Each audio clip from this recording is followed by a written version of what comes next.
성령 받으면 율법에서 해방이 됩니다. 아멘. 자유케 된 영혼은 예수님의 이름을 부릅니다. 그것이 자유케 된 영혼이에요. 다시는 종의 멍에를 지우지 말라. 아멘.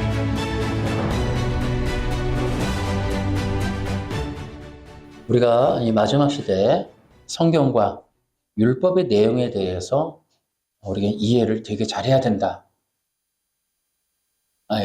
이건 성도들도 마찬가지예요. 그러니까 지금 문제는 뭐냐?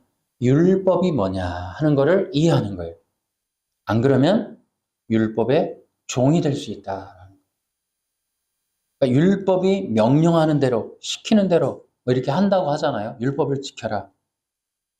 그런데 그런 것들이 자칫하면 율법의 정죄와 저주, 여기에 묶이게 될 수 있다.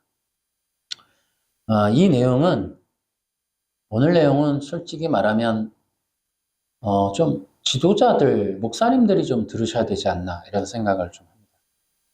왜냐하면 지금 현재 이 문제는 지도자들의 입장과 매우 긴밀한 연관성을 가져요. 어떻게 설교할 거냐 하는, 그러니까 교회 교인들이 다니면 목사님의 가르침에 따라가잖아요. 그렇기 때문에 이 가르침의 방향이 중요하단 말이에요. 그렇기 때문에 뭐 교회에서 이렇게 십계명을 가르치고 도덕법을 가르치고 행위 언약을 가르치는 것들이 어떤 의미인지 이것들을 좀 이해할 필요가 있다. 그래서 어쨌든 교회가 해야 될 일은 뭐냐면, 우리 갈라디아서 5장 1절로 보면은 오늘 요절이 갈라디아서 5장 1절이잖아요. 뭐라고 돼 있어요?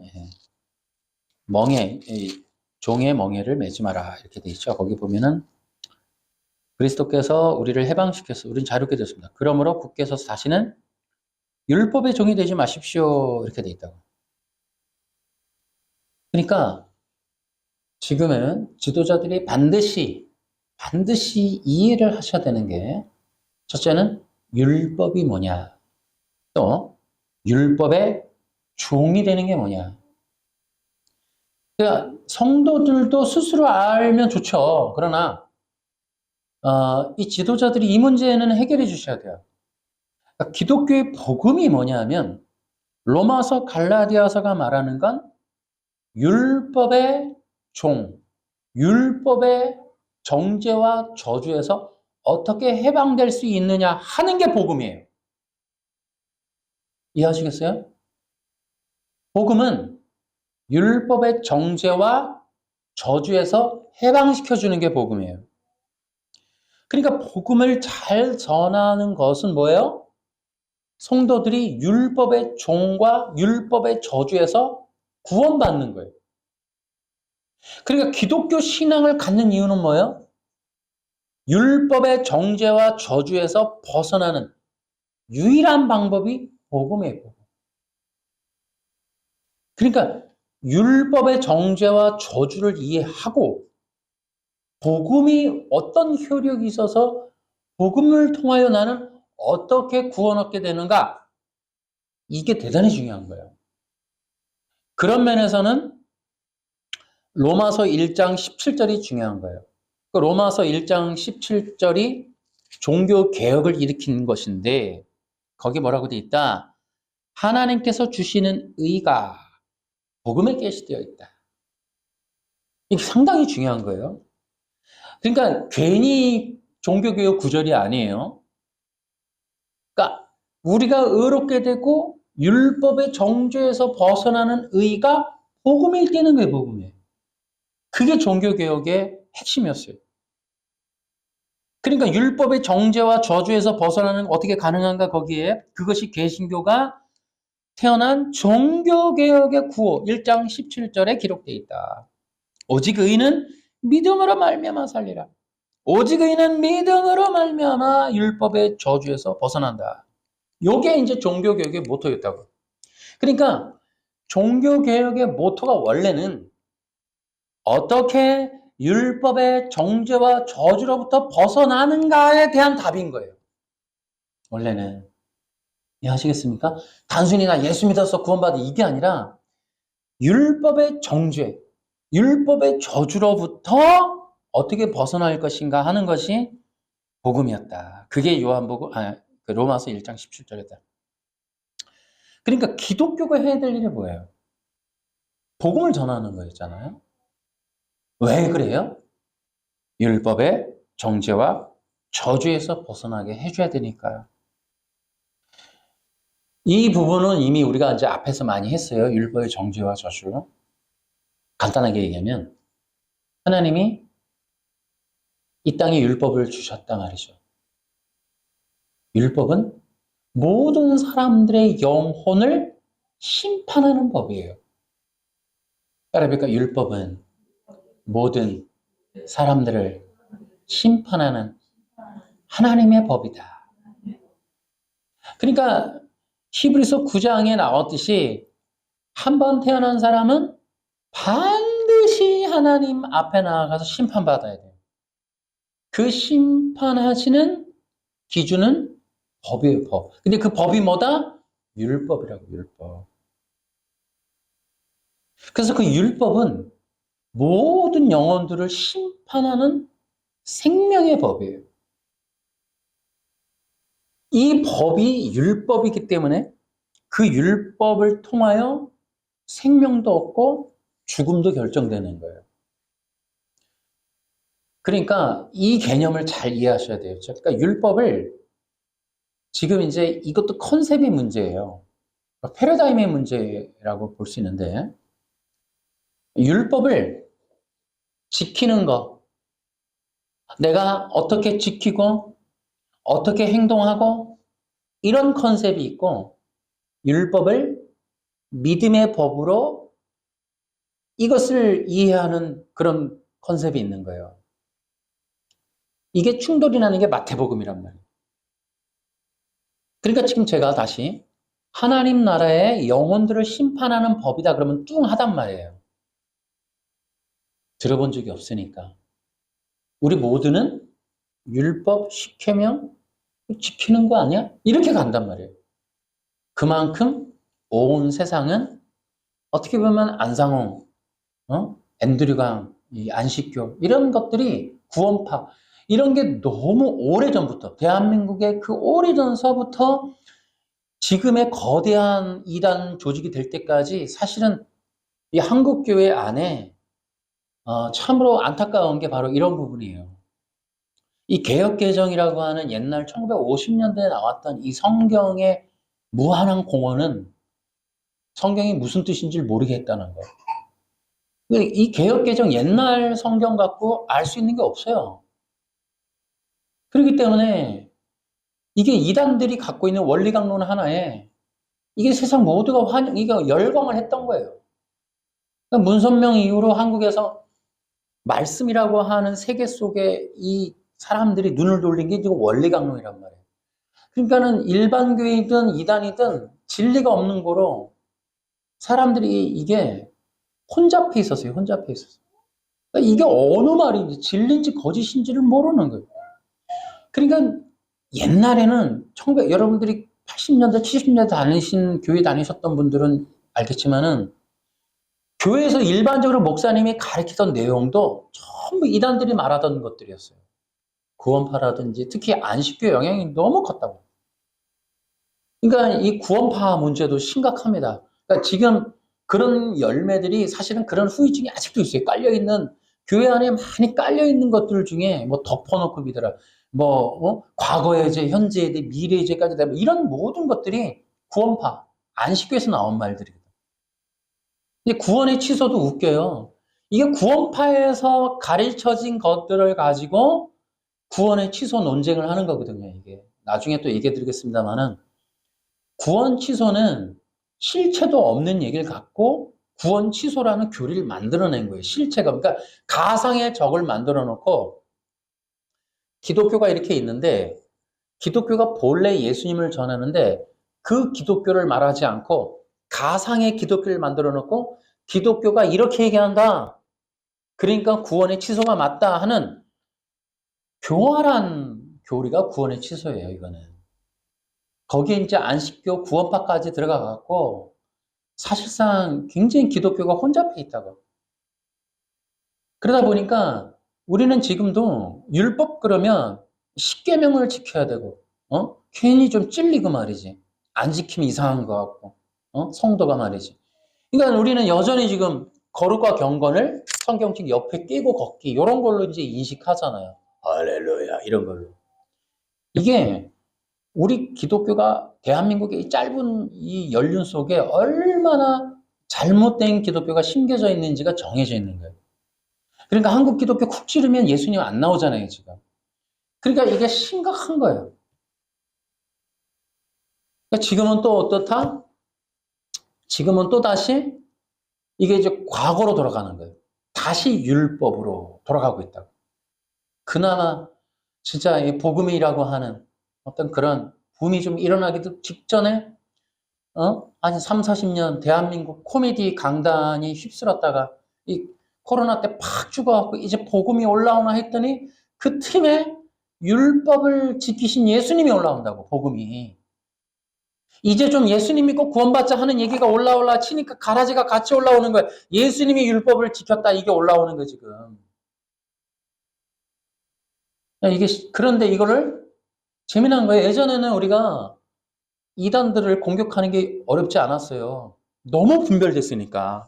정통교회와 이단, 문선명, 구원파, 이만희, 이런 게 너무 명백. 근데 지금은 이게 이제 누가 적인지 아군인지가 없어진 거예요. 아까 얘기했듯이 복음이 좀 올라올라 치니까 어때요? 코미디 강단이 사라지고 이제 좀 복음이 좀 올라오나 가르쳐지나 하려 했더니 예수님 얘기하려니까 예수님이 율법을 지키신 예수님이 더 먼저 나오겠다. 더 먼저. 가라지가 쑥 올라와 버리는 거예요. 능동순종이라고 하는 이런 거짓된 교리가 확 올라오면서 부흥과 개혁사가 대놓고 나 이 부흥과 개혁사가 이 합동측인데 나 이런 얘기를 해야 돼요. 이거는. 이게 대놓고 그냥 2020년대 이후로 능동순종이라고 하는 거를 가라지를 확 뿌려놔갖고 율법을 지키신 예수님이 이제 더 우리가 이해를 하게 되는, 그걸 보게 되는 이런 상황이 지금 초래되고 있다. 기독교 안에서 십계명을 가리키는 교육 이대로 좋을까? 제가 이거를 많이 최근에 모니터링을 해서 그렇습니다. 십계명을 가르치는 교회들이 많이 늘어나고 있다. 뭐 여름성경학교나 이런 데도 그렇고 이 계명, 율법을 가르치는 교회들이 많아지는데요. 이게 이제 브랜든 크로우라고 하는 사람이 쓴 책이에요. 부흥과 개혁사에서 나온 건데 능동순종에 관한 책입니다. 제가 한국에 지금 능동순종에 관한 책들을 거의 다 사고 있어요. 하여튼 나오면 제가 삽니다. 출판사는 뭐 돈 벌겠어요. 근데 어쨌든 제가 이걸 다 사서 읽습니다, 현재. 저는 그리고 이것을 이제 막기 위해서 예수님이 율법을 지켰다는 그 얘기를 막기 위해서 이 책을 썼습니다. 저는 절대적으로 예수님이 율법을 지키지 않으셨고 예수님이 율법을 지키셨다고 말하는 순간 이 기독교는 끝장납니다. 복음의 능력이 사라지는 거예요. 그런데 그게 이제 누가 만들었을까? 도대체 누가 예수님이 율법 지켰다고 시작했을까? 누굴 것 같아요? 그게 바로 웨스트민스터 신앙고백서예요. 그리고 이 능동순종 교리 사람들이 책을 쓴 거를 제가 다 샀어요. 다 샀는데 거기에 보면은 웨스트민스터 신앙고백서를 만든 사람들 명단도 나오고 그 웨스트민스터 신앙고백서를 만들 때 회의했던 회의록도 현재 출판돼 있어요. 제가 그것도 읽어봤습니다. 그리고 이제 이 웨스트민스터 신앙고백서를 만들고 1647년에 이걸 만들고 영국에서 이제 이 킹제임스 버전을 가지고 외신서를 만들어요. 영국에서 만든 킹제임스 버전이 바로 이 외신서를 만드는 아주 결정적인 아주 그 그러니까 도구가 됩니다. 근데 재미난 거는 바로 그들 청교도 사람들이 만든 외신서, 청교도 사람들이 만들었던 이 킹제임스 버전을 가지고 미국으로 건너가서 이제 본격적으로 미국의 청교도가 하는 일이 웨스트민스터 신앙 고백서를 퍼뜨리는 거예요. 여러분들이 인터넷을 뒤지면 뭐가 나오냐면 한국의 웨스트민스터 신앙고백서가 들어온 게 1907년이라고 돼 있어요. 근데 이제 너무 양이 많으니까 한국에 1907년에 뭐 누가 할 수 있는 실력이 있었겠어요. 그래서 그 웨스트민스터 신앙고백서를 12개로 나누어서 신앙고백서를 편집해서 만들었다라는 게 현재 인터넷에 기록에 남아 있습니다. 그러니까 이 웨스트민스터 신앙고백서, 그래서 거기 뭐라고 나냐면 미국에서 한국에 건너온 선교사가 3개 교단이었는데 이 3개 교단의 선교사들이 전부 웨스트민스터 신앙고백서 선교사들이었다라고 여러분 현재 인터넷에 떠 있습니다. 그러니까 한국에 넘어올 때 이미 웨스트민스터 신앙고백서를 갖고 넘어와요. 그걸 전파했다는 거예요. 근데 그 안에 뭐가 기록되어 있다고요? 예수님이 율법을 지키셨다고 나와요. 나중에 오늘은 그 얘기 할 거 아니니까 이런 얘기만 하고 나중에는 이제 제가 본격적으로 웨스트민스터 신앙고백서 얘기를 할 겁니다. 이제 이 책이 이제 중앙에 외신서의 문제점을 제가 조목조목 해놨기 때문에 그 얘기를 같이 할 건데요. 오늘은 이제 그 얘기 아니니까. 근데 이 외신서에서부터 바로 이 능동순종이 나왔다라고 이 사람들이 쓴 책을 보면 외신서에 어떻게 기록되었고 이걸 주장한 청교도 목회자들이 누군지 명단도 다 나와 있습니다. 존 오웬을 비롯해서 리처드 백스터 뭐 다 청교도 사람들이 당연하더라고요. 우리가 지평선의 그 책들을 보면은 다 청교도 사람들의 책인데 뭐 제가 많이 갖고 있습니다. 근데 이 지평선에서 저도 이제 신학교 때부터 그 청교도 책을 읽으면서 살았단 말이에요. 스펄전 설교도 뭐 다 읽고 로이 존스는 기본이고 뭐 그랬는데 바로 이 청교도 사람들이 전부 능동순종자였다고 이 사람들이 얘기를 해놨어요. 그러니까 제가 충격을 먹었어요. 그래서 확인을 해보니까 자기들이 그 책에다가 아예 존 오웬은 이렇게 말했다, 리처드 백스터 이렇게 말했다고 다 해놨어요. 그거 보고 그게 진짜 인용된 구절이 진짜 사실이 책에 있는 걸 기반으로 했다면 충격이더라고요. 그래서 제가 지평선에서 나오는 이 청교도 책을 다 묶어버려요. 이제 다시는 보지 않습니다. 내가 그 철없던 20대 신학교 다닐 때 봤던 그 청교도가 아니더라고. 그들이 예수님을 얘기하지만 율법을 지키신 예수님을 얘기하고 있는 거예요. 여러분들은, 우리 교회 사람들은 제가 우리 개척 초기에 존 오웬 책 우리가 얼마나 많이 샀어요. 그죠? 이거 교회 다 뿌려갖고 우린 다 돈 주고 사갖고 공부했어요, 우리가. 예, 창고에 넣어두세요, 이제. 이제는 세상이 분별이 되는 거예요. 시간이 갈수록.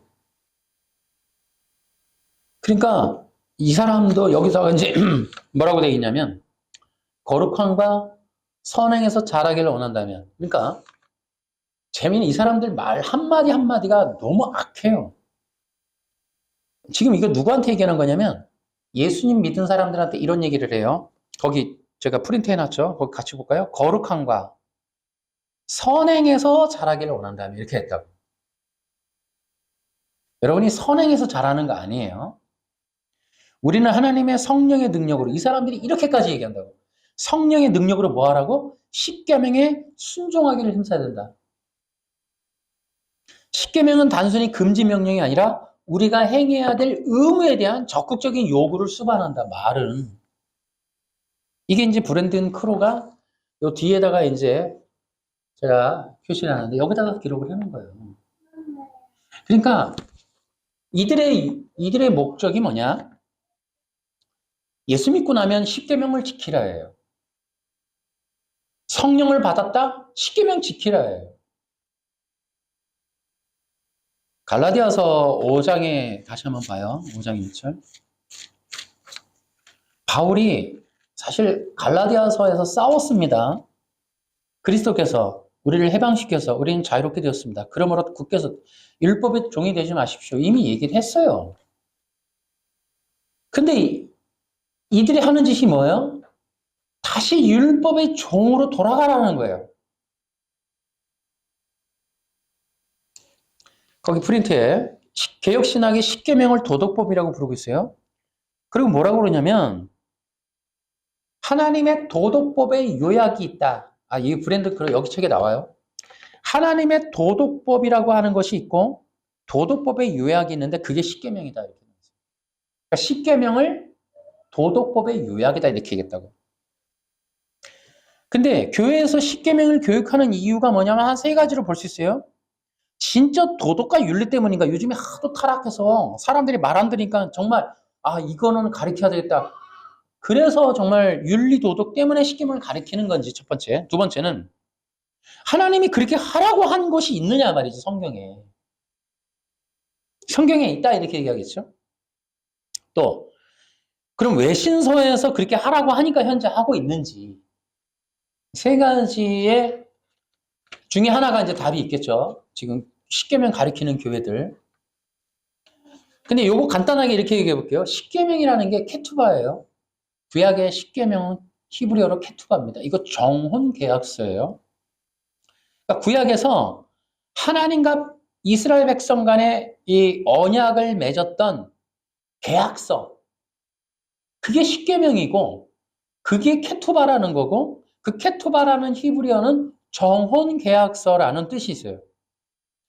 정혼 계약서는 뭐냐면 하나님과 이스라엘은 특별한 관계야. 그러는데 뭐예요? 부부 관계야 라고 표현한 겁니다. 이게 뭔 뜻이냐면 부부 관계예요. 그럼 부부 관계는 뭐예요? 정절과 순결. 뭡니까? 정절과 순결이 뭐예요? 도덕이 아니에요. 사랑함입니다. 사랑함. 그러니까 부부 간의 정결은 뭐냐면 서로 간에 아내만, 남편만 서로 사랑하는 거예요. 이해되시나요? 예를 들어 정결이 아닌 건 뭐예요? 다른 남편을 사랑하는 거죠. 이게 요한복음 4장의 수가성 여인 얘기예요. 영적 간음에 대한 겁니다. 그러니까 십계명이 뭐 하는 거냐면 이스라엘 백성에게 요구하는 거죠. 하나님이 주셨잖아요. 뭐예요? 너희들은 하나님만을 사랑해야 해. 라는 그런 명령이에요.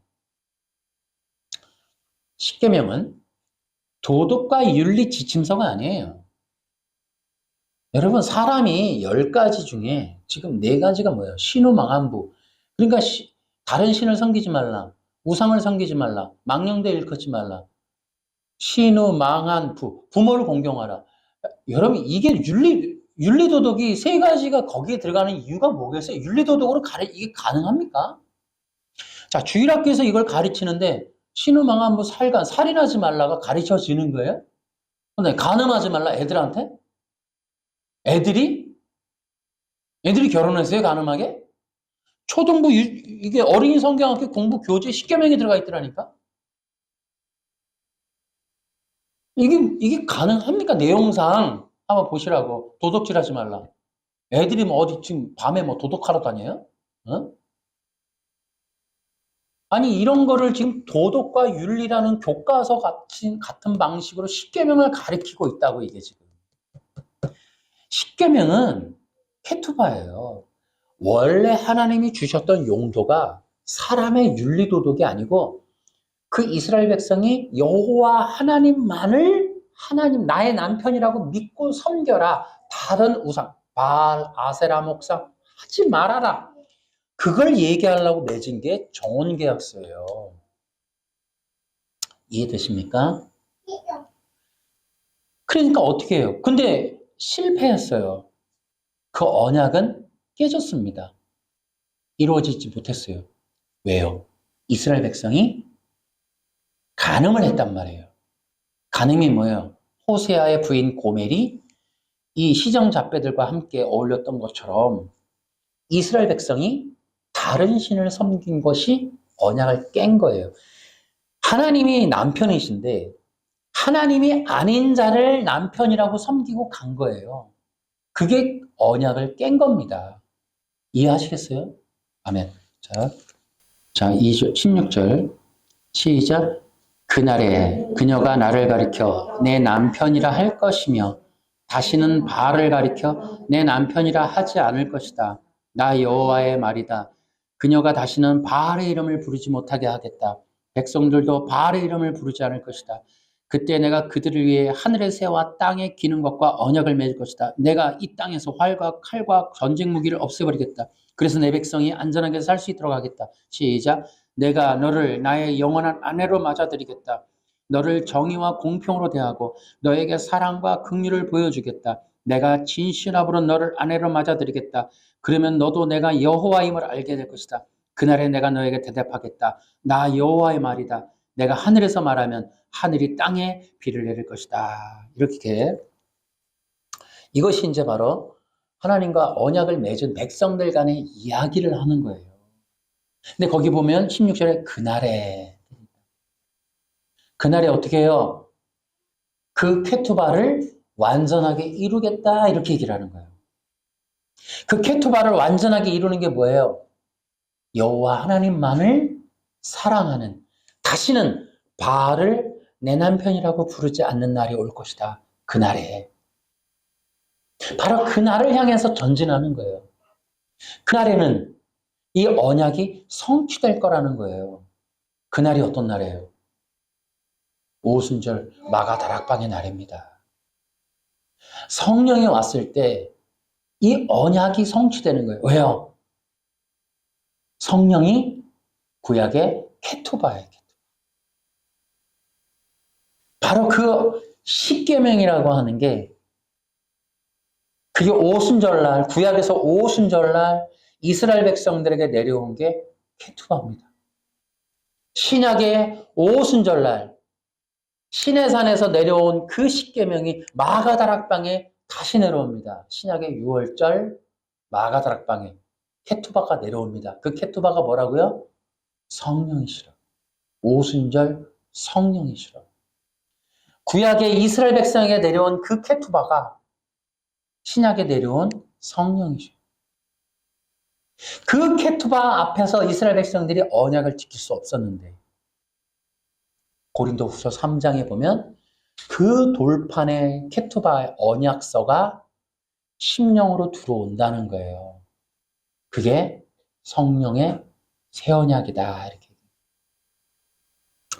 그러니까 구약의 돌판에 새겨진 십계명이 예수 믿고 거듭난 성령 받은 사람들 심령 속에 들어오는 성령이 케투바 십계명이에요. 십계명이 뭐예요? 신우 망한부 아니에요. 다른 신을 섬기지 말라. 우상을 섬기지 말라. 망령되 일컫지 말라. 우리 하나님에 대한 여호와 하나님만이 나의 하나님이고 나는 그분만이 나의 남편입니다. 라고 하는 이 고백이 십계명이에요. 도덕의 지침서가 아니고 성령 받은 사람들이 어떻게 된 거예요? 성령 받았더니 돌판이 들어온 거예요. 따라해 볼까요? 성령 받고 하나님만을 나는 내 남편이라 고백하면 십계명이 이루어진다. 아멘. 이거는 교회에서 좀 가르쳐야 된다고 생각합니다. 그러니까 십계명을 가르친다 그러면 이 내용을 가르쳐야 되는 거예요. 지금 말씀드린 거. 다시 말하면 브랜든 크로 이런 사람들이 외신서를 가지고 웨스트민스터 신앙고백서에서 파송된 이 신학자들에 의해서 조작되고 있는 십계명이라고 하는 도덕의 요약서는 사실은 정원계약서였다. 그건 도덕의 요약법이 아니다. 기독교인들에게 필요한 건 도둑질 안 하고 지금 간음 안 하는 게 중요한 게 아니라 뭐예요? 여호와 하나님만을 사랑하는 겁니다. 따라해 볼까요? 우상 숭배하지 말라. 아멘. 다른 신을 따라가지 않는 거예요. 중요한 거 알려줄까요? 십계명이 말하고 있는 내 남편, 호세아가 말한 내 남편이라고 부르는 바알. 그 바알의 정체가 뭐게요? 나예요, 나. 실제로 말하는 다른 신이라고 하는 다른 신은 인간 자기입니다, 자기. 그게 바알이에요. 그럼 그게 바로 하나님의 언약을 깨는 겁니다. 그러니까 언약, 여러분 우상이라고 하는 건 뭐다? 우리가 종교를 결정할 때에도 인간이 선택해요. 그죠?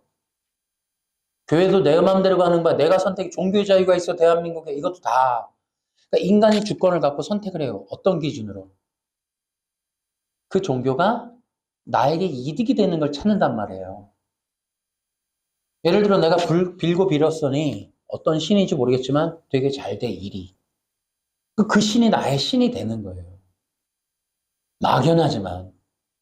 사람의 신을 선택할 때는 내게 도움이 돼. 그 내게 도움이 된다고 하는 어떤 것들이 다 욕망의 나의 투영이란 말이에요. 그러니까 우상이라고 하는 건 나 자신이 지금 세워져 있는 거예요. 결국은 내 욕망을 섬기는 겁니다. 내가 소원하는 것들을 이루어지는 시크릿이나 긍정의 힘도 우상이 우상. 그게 다 내 마음이고 내 사랑이고 내 결정이고 내 목표고 내 인생이고 나의 살 길이고 방향이고 목적이고 목표고 나의 지켜주는 나를 행복하게 해주는 내 생명을 연장시켜주는 어떤 틀인데 이 틀은 결국 나라고 나. 바알이라고 하는 실체는 자기입니다. 자기 인간. 그런 것들이기 때문에 여러분 이것이 명확한 거예요. 그래서 십계명은 뭐냐면 내가 아닌 우리 창조주가 누구이시고 내가 섬길 분이 누구이고 한 이 온 우주 만물의 참된 주인이 누군지를 인식하는 거예요. 나라고 하는 신을 버리고 참된 하나님을 아버지를 찾아가는 것. 이게 십계명이에요. 십계명의 도덕의 요약이 아닙니다. 십계명은 다시 말하면 뒤로 가면 또 나오지만 따라해 볼까요? 십계명은 그리스도가 나의 하나님임을 믿는 것이다. 이게 어마어마한 비밀인 거예요. 그러니까 십계명이 요구하는 건 뭐냐면 그리스도가 나의 주님이라는 거예요. 이거 알려주는 거예요. 그거를 믿으라고, 그거를 잊지 말라고 돌에 새겨주신 거예요. 십계명의 요약은 도덕법이 아니라 십계명의 요약은 도덕법이 아니라 십계명의 요약은 그리스도입니다. 그리스도. 그러니까 이러한 진리를 모르기 때문에 도덕법을 가르치는 거예요. 그러니까 도덕법 교육은 기독교의 복음을 비켜가는 거예요. 비켜가는. 그래서 이 정말 하나님의 백성들이 그리스도에게로 가는 길을 바꿔버리는 것. 다시요. 아까 얘기했죠. 바알은 뭐냐면 자기입니다. 자기. 인간이라고 인간. 그러니까 성령이 오셨어요. 성령이 오셔서 요한복음 16장에 내가 한 말을 기억나게 하고 또 다른 보혜사가 너에게 와서 나를 가르치고 내 말을 할 것이고 나에 대해서 알려줄 것이다. 내가 성령을 받으면 성령이 고린도전서에 나온 것처럼 예수님을 주라고 시인하고 예수님을 나의 하나님이라고 믿고 따라가게 하는 게 이게 성령님이에요. 이해하십니까? 따라해볼까? 성령이 오시면 나를 그리스도에게로 이끈다. 자, 그런데 성령 받았더니 뭐라 그래요? 브런든 크로시께서, 브랜든 크로가 성령 받았으니 십계명을 열심히 지켜라 이런 얘기 했단 말이에요. 지금 책에 내가 해놨지만은. 아시요? 여러분 요거 좀 기억하셔요. 그러면 성령이 오셔서 하는 일은 그리스도라고 얘기했어요. 근데 성령이 왔으니까 뭐 하라고? 십계명을 가라는 거예요. 십계명이 뭐라고요? 그러니까 십계명이라고 하는 것이 명하는 건 뭐예요? 인간이거든. 결국 그들이 말하는 십계명을 지킨다라고 하는 건 인본주의라는 거예요. 인본주의. 인간이 지키는 것. 그러니까 예수 그리스도를 믿고 성령 받아서 그리스도에게로 가야 될 사람들을 다시 우상의 길로 걸어가게 하는 게 이게 십계명 교육인 거예요. 이해하시겠어요? 그럼 우리 명확하게 얘기해야 돼요. 성령 받은 자들은 그리스도에게로 가야 한다. 아멘? 성령 받은 자들은 그리스도에게로 가야 한다. 이것이 명확하게 서야만, 이것이 명확한 기준이 되어야만 이것이 온전한 복음적인 교육인 거예요. 뭐라고 그랬어요? 성령 받으면 어디로 가라고요? 아멘. 그리스도에게로 가라고, 그리스도에게로. 그래서 이렇게 우리는 지금 이 시대가 매우 위험하다. 여기서 한 가지만 더 팁을 말씀을 드리면, 사탄은 기독교인들이 그리스도를 믿고 그리스도를 아는 걸 극도로 싫어해요.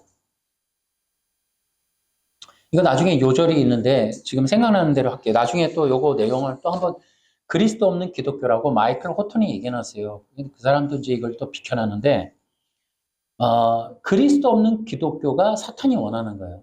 그러니까 성도들로 하여금 그리스도를 믿지 못하고 그리스도를 알지 못하게 하는 거예요. 마이클 호톤은 요까지는 얘기했지만 그리스도가 진정으로 왜 중요한지는 말하지 않았어요. 마이클 호톤의 책이 있는데. 근데 이 그리스도를 믿어야 되는 이유가 있단 말이에요. 그리스도를 믿어야 되는 이유는 요한일서에 나오듯이 하나님께서 그 자녀들에게 주시려고 하는 영원한 생명은 그리스도에게 있어요. 그러니까 우리가 천국 가고 하나님의 자녀가 되고 영생을 얻으려면 반드시 그리스도를, 메시아를 믿어야 돼요. 메시아가 예수님이시다. 아멘. 그래서 우리 신앙 고백은 메시아가 예수님이시다라는 거예요. 그 신앙 고백을 통하여 영생을 우리가 얻게 되는 십자가와 율법의 정죄에 대해서 우리가 한번 생각해 보면서 다시 한번 가볼게요. 예수 그리스도를 통해서 이제 하나님의 생명을 이제 얻게 되는 거예요. 이제 이 부분이 이제 중요한 거예요. 이 부분은 뭐냐면 우리가 율법을 지켜야 되느냐? 그래야 되느냐? 그러니까 이제 대부분 지금 최근에 이 브랜든 크로서부터 시작을 해갖고 뭐 김재성 씨도 있고 뭐 많습니다. 여기 능동순종주의자들이 또 우병훈, 뭐 신호섭, 지난번에 내가 명단풀 한번 불러드렸죠. 또 최근에 인터넷에 이제 활동하고 있는 정태웅이라고 하는 분도 능동순종을 주장하는 책을 썼더라고요. 되게 두껍게. 제가 이제 그 책에 대해서도 나중에 또 얘기할 건데 남들은 많이 비판하시는데 이분도 결국은 능동순종주의자예요. 결국은 율법주의자인 거예요. 그래서 그 사람 책도 제목이 벌써 이 정태홍 씨가 능동순종을 주장하면 이단인가 이렇게 책을 이렇게 써놨어요. 알고 있더라고. 찔리는가 봐요. 이단이세요. 예, 능동순종은. 그러니까 그랬는데 그 사람 책은 뭐냐면 왜 이단이야? 응? 청교도서부터 이렇게 많은 사람이 주장하고 있는데 이단이야? 요게 그 사람 책의 핵심이에요. 그 사람 책은 이렇게 두꺼운데 딱 요약하면 그 사람 책에 명단이 다 나와. 정태용 씨 책 보면 청교도 사람들 명단이 다 나와. 아주 고맙더라고. 왜냐면 나도 모르는 걸 어디서 찾아갖고 쫙 명단을 얘기해놔서 그러니까 능동순종은 맞지 요렇게 얘기를 하더라고요. 본인은 잘 모르시는가 봐. 내가 볼 땐 그 사람들이 얘기하는 거니까 맞는 것 같아. 뭐 이런 얘기를 하는 것 같아. 나중에 다 설명을 좀 드리도록 하겠습니다. 능동순종은 그분이 걱정하시는 대로 이단이 맞습니다. 기독교적 이단. 마지막 시대에 굉장히 위험한 바벨 종교의 아주 앞잡이 교리가 바로 능동순종이다. 거기에 이제 보면은 이제 앞에 그래서 이제 우리가 율법을 지켜야 되느냐? 안 그러면 우리가 못 지키니까 예수님이 대신 지켜야 되느냐? 율법을 지켜야만 의를 얻으니 누군가는 지켜야 되는데 내가 지키기에는 불가능하고 아무래도 예수님이 지킬 수밖에 없지 않느냐. 이런 개념이 이제 능동순종 얘기예요. 그게 다 그렇게 나와 있습니다. 제가 앞에서 지금 말씀드린. 그러니까 내가 지켜야 되는데, 다 하는 말이 내가 율법 지켜야 되는데. 그러니까 이게 장로들의 전통을 얘기하는 거예요. 그 프레임에 갇혀 있는 거예요. 율법은 지켜야 되는데, 그래야 의를 얻는데 나는 못 지키고 예수님이 대신 지켰다. 이제 그런 얘기들을 하는 거죠. 이게 몰라서도 그렇게 할 수 있지만, 알고도 그렇게 하는 거야, 알고도. 못된 거죠. 아니면 조작하고 있는 거예요, 지금. 그러니까 이렇게 생각하시면 돼요. 율법은 하나님 나라의 심판의 법이에요. 그 율법은 하나님 앞에 나아가서 심판받는 거예요. 그렇기 때문에 율법을 통하여 하나님은 하나님 앞에 나아가서 심판받는데 의롭다고 인정받을 수 있는 법을 알려주는 거예요. 그래서 율법이 말하는 게 뭐냐면 하나님 앞에 의롭다고 인정받는 건 거룩함이야 라고 얘기해 놓은 거예요. 내가 거룩하니 너희도 거룩하라. 그러니까 율법이 계속 요구하는 건 거룩함이에요. 거룩함은 죄가 없다는 뜻이겠죠. 정결하다는 거예요. 그러니까 율법을 지키면 거룩하다는 거예요. 이게 이제 여기서부터 헷갈리는 거예요. 요거를 장로들의 전통은 율법을 지키면 거룩하니까 십계명을 지키면 거룩해져. 이렇게 나간 거예요. 근데 예수님이 오셔갖고 그런 말을 하는 게 아니라 너희들이 율법을 지킨다는 건 내가 율법을 완성하러 왔어. 이렇게 얘기하는 거예요. 다시 말하면 율법을 통하여 거룩하게 된다는 건 모세의 율법을 지키는 거야. 근데 모세의 율법을 지킨다는 게 뭐냐? 모세의 율법이 명령하고 있는 걸 지키는 거야. 근데 모세의 율법이 명령하는 게 뭐냐? 그리스도를 믿으라는 거야. 이제 이 얘기를 하는 거예요.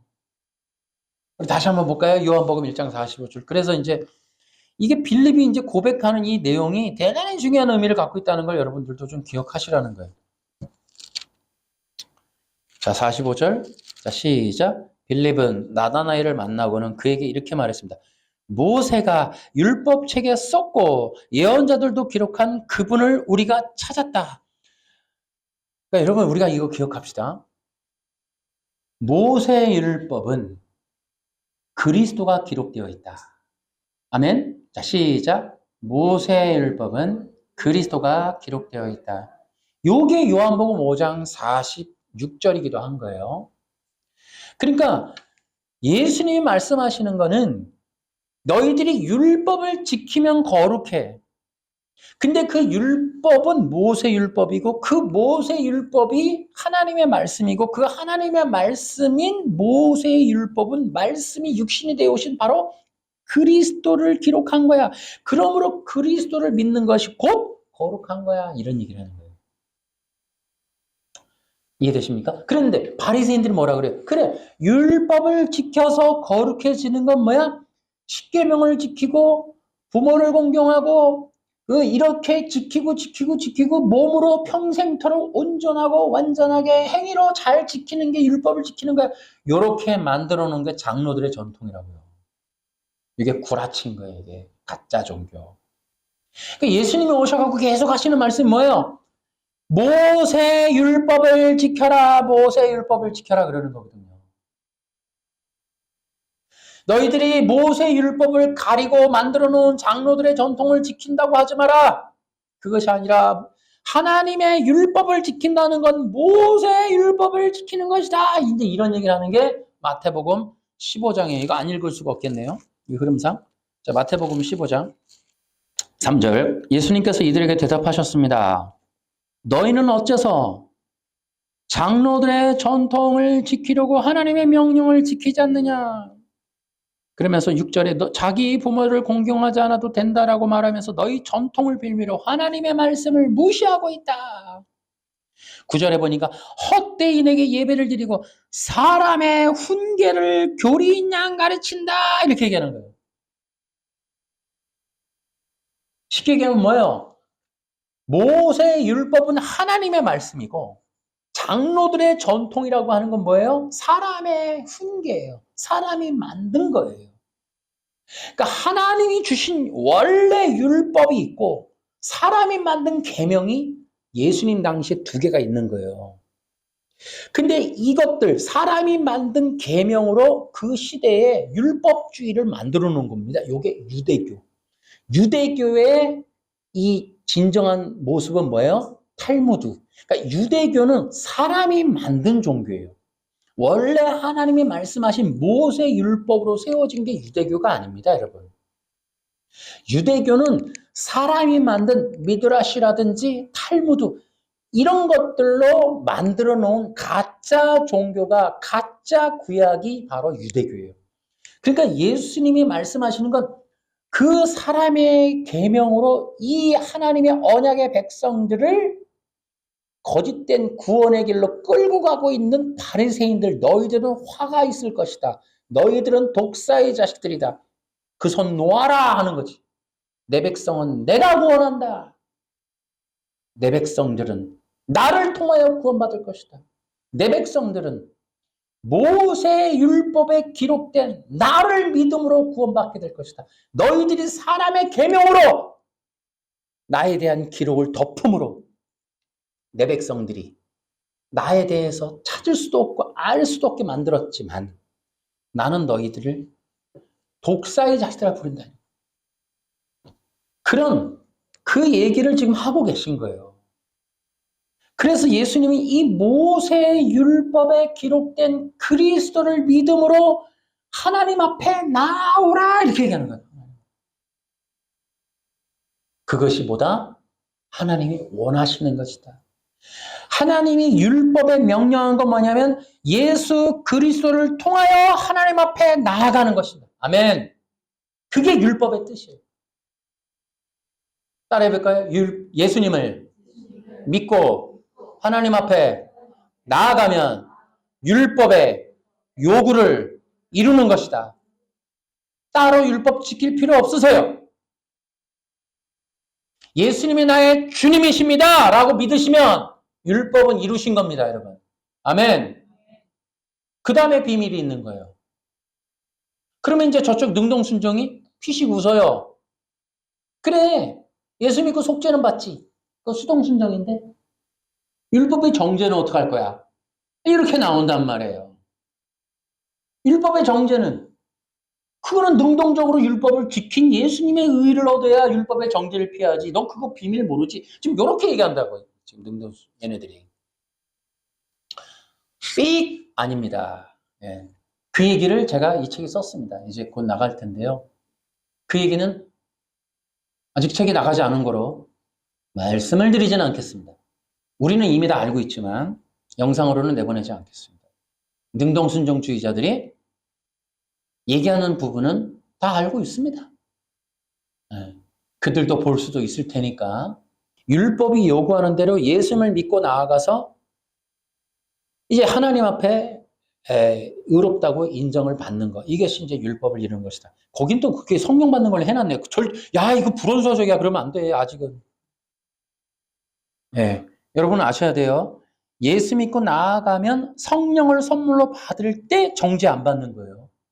성령을 받은 자들이 정죄 안 받는 겁니다. 요거 얘기는, 요게 이제 요거가 능동순종이 요거가 이제 핵심적인 백마고지예요. 백마고지가 바로 이 성령 받는 부분입니다.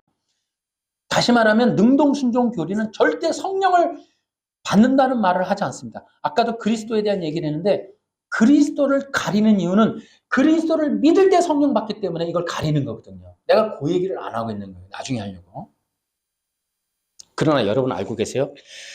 율법주의가 그리스도를 가리는 이유는 성령 받기 때문에 그러는 거예요. 성령을 어떻게 받냐면 예수가 메시아입니다 라고 그러면 성령을 받아요. 이게 기가 막힌 거예요. 한번 해볼까요? 예수님이 나의 메시아입니다. 아멘. 여러분 믿습니까? 오케이. 성령 받는 방법은 딱 하나예요. 성경에는. 어쨌든 예수님이 메시아냐 아니냐를 인정하느냐 안 하느냐에 따라서 성령이 있고 없고가 결정돼요. 세상에서 어떤 집회에서 말하는 거 말고 성경만 말하는 걸 딱 얘기하라고 그거 하나밖에 없어요. 다른 방법 없어요. 제가 말하는 건 그거예요. 제가 찾아낸 건 그거밖에 없어요.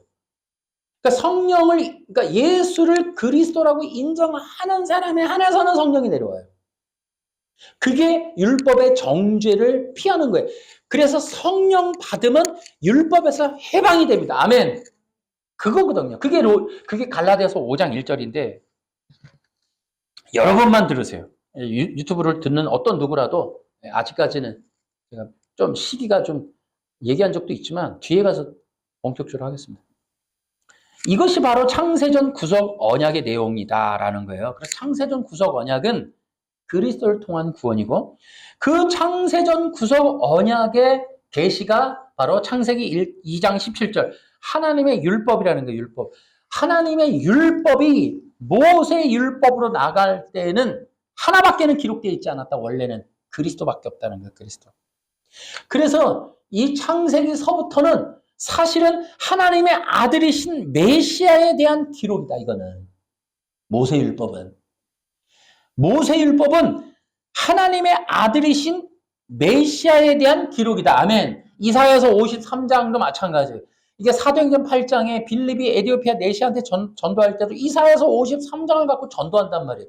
예수님에 대해서. 그 예수님이 뭐예요? 오셔서 어떻게 우리 인류의 죄와 사망의 문제를 해결하시고 그 당신의 몸을 들여 유월절 어린 양으로 바쳐서 우리를 구원에 이르게 하시는지를 기록하고 있는 게 모세율법이라는 거예요. 모세율법. 그런데 사람의 계명에는 이게 빠져버려요. 이게.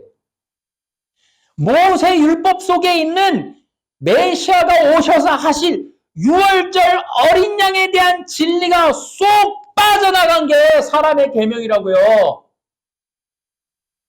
그래서 사람의 계명에 대해서 마태복음 23장에 예수님은 너희들이 구원의 문을 닫았다라고 얘기하시는 건 예수님을 믿고 구원받는 진리를 빼버렸다고요. 유대율법 종교는 남은 건 십계명 하나밖에 없다고요. 사람이 어떻게 도덕적으로 살 것이냐에 대한 이야기라는 거예요. 율법주의라는 게 뭐냐? 도덕적으로 잘 살면 의롭다 이렇게 선언하는 거예요.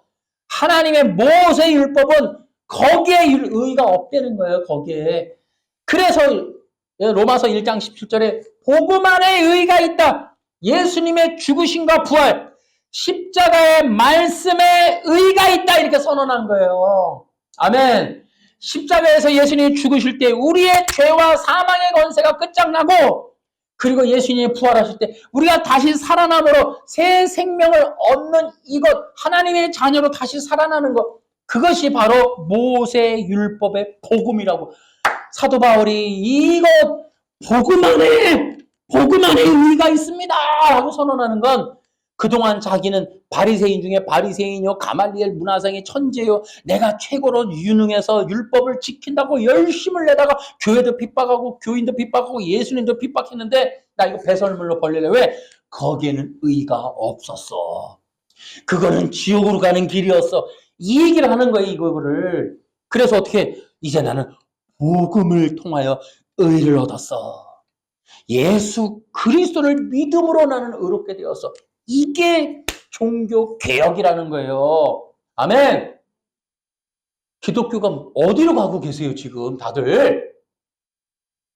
종교 개혁이 복음 안에 의의가 있다는 거예요. 예수 그리스도.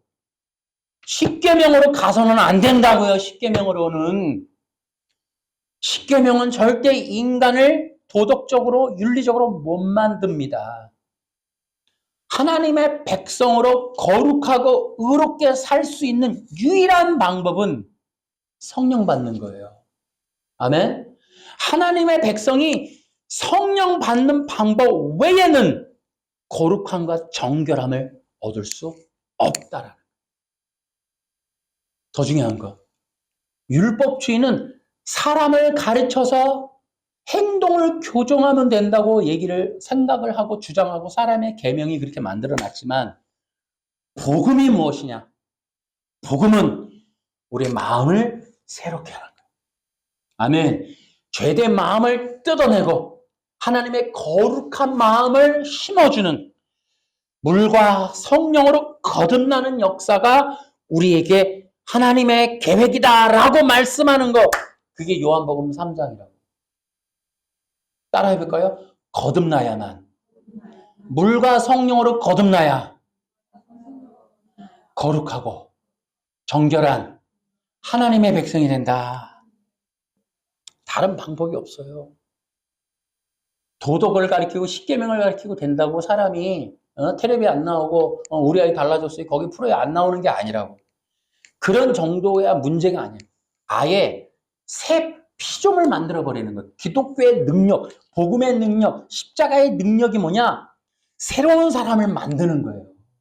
새로운 피조물을 만들어내는 거예요. 이게 복음의 능력이에요. 여러분, 교회에서 이제 십계명을 가르치는 게 아니라 복음을 선포하십시오. 여러분, 교회의 최고의 문제는 뭐냐면 복음이 없다는 거예요. 복음이 뭐냐면 그리스도입니다. 그리스도.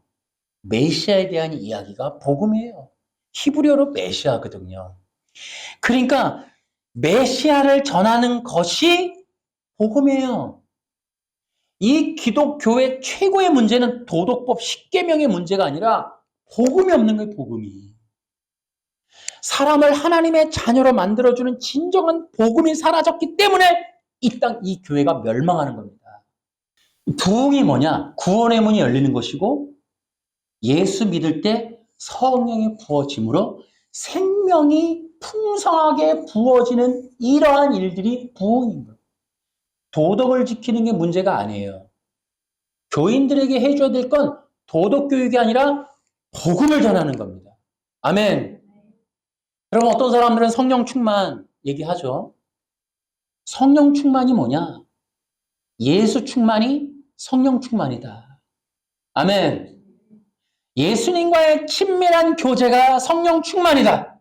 예수님의 이름을 부르는 게 성령 충만이다. 교회에서 가장 약한 게 뭐냐? 예수님 이름 부르는 거예요. 교회가 가장 하지 못하는 게 뭐냐? 예수 그리스도의 이름을 선포하지 못하는 거라고. 예배 때마다, 설교 때마다, 교육과 이 교제에서 우리가 해야 될 일, 예수 그리스도입니다. 아멘. 그 이름을 선포하는 거예요. 그 이름을. 예배가 뭐예요? 예수 그리스도를 선포하는 거예요. 성도들의 마음껏 부르는 이름, 예수 그리스도. 아멘. 불러볼까요? 시작. 예수 그리스도. 아멘. 지금 이 시대의 가장 큰 문제는 복음이 없는 거예요. 복음이. 십계명, 능동순종, 율법을 지킨 예수가 아니라 십자가에 달리신 예수님이 필요한 거예요. 아멘. 그래서 우리는 예수가 그리스도라고 고백해요.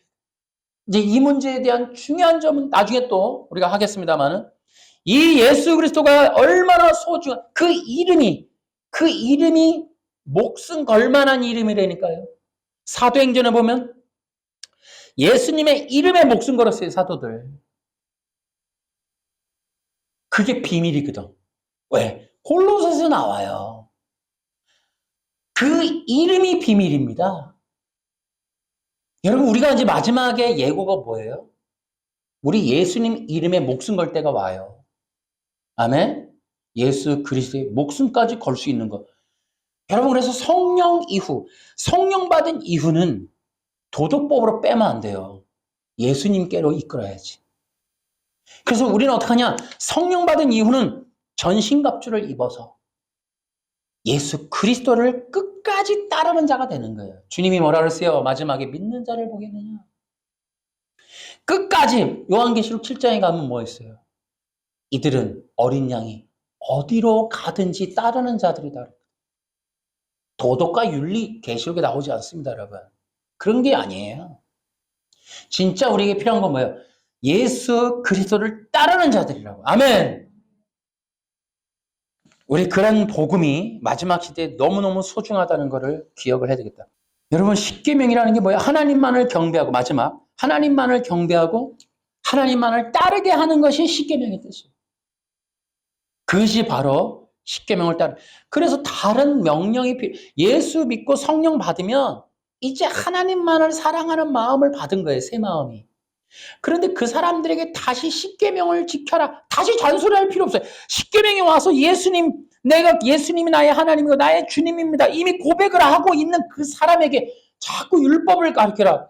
예수를 믿어라. 아니, 예수 믿고 있는 사람에게 또 계명 갖다 놓고 너 예수님만 믿어. 아니, 지금 예수 그리스도를 사랑하며 그분을 따르고 전신갑주를 입고 그렇게 살아가는 사람 계속해서 계명을 지켜라. 말이 안 된다고요. 예수 믿는 것이 영원한 약속이 성취된 성령 받은 자들에게 예수 믿으라. 여러분 계속해서 그렇게 도덕을 지켜라.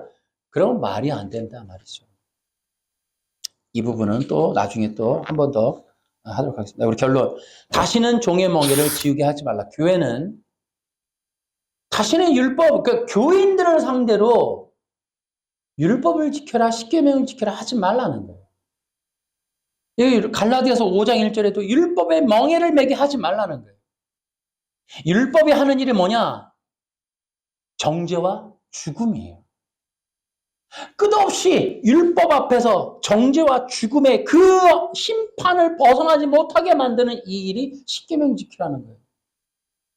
이미 예수님을 믿은 자들에게는 심판이 없습니다. 아멘?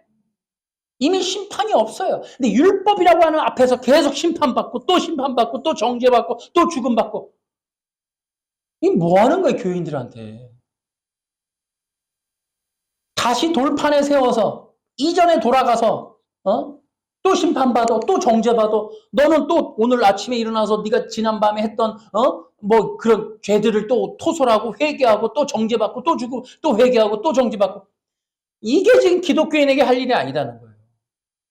거기 나오죠. 중간에 전신갑주를 입고 믿음으로 세워져서 그리스도의 군사 그리스도를 말하고 그리스도를 예배하고 그리스도를 전도하고 그리스도를 전하는 사도들의 사역과 같은 일을 해야 하는 그런 성도들에게 십계명에 가고 또 정죄받고 죽음받고 정죄받고 죽음받고 그렇게 하게끔 말하면 안 된다. 그래서 예수님을 고백하고 경배하고 그리스도의 이름으로 사탄을 묶고 하는 영적 전쟁 그리스도의 군사 이런 일들을 해야 될 사람들을 또 정죄받고 또 죽음받고 또 정죄받고 회개하고 점검받고 도덕적으로 윤리적으로 나아졌나 안 나아졌나 이게 문제가 아니라고 지금 성령 안에서 영적인 군사로 만들어가고 영적인 신부로 빚어가고 영적인 사람들로 새롭게 새 피조물 그리스도의 형상으로 빚어져야 될 사람들을 계속 율법의 정죄 앞에 세우는 일은 기독교가 하는 일이 아니라 사탄이 하는 일이다.